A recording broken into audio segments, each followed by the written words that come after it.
It may look like I'm standing in an Apple store, but instead of iPhones, there's pot.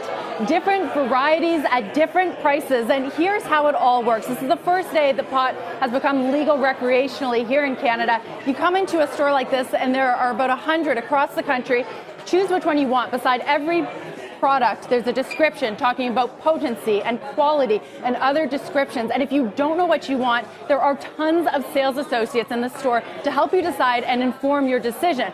You then remember what you want. You can pick up some merchandise. There's lots of that around this retail store, or some other products like vaporizers or storage kits. You bring it up to the front right here, pay for your product, and you get a receipt that looks a little bit like this, an itemized receipt that breaks down some of the taxes as well. Now, as I mentioned, there's about 100 of these rolling out across the country today, the day that pot becomes legal.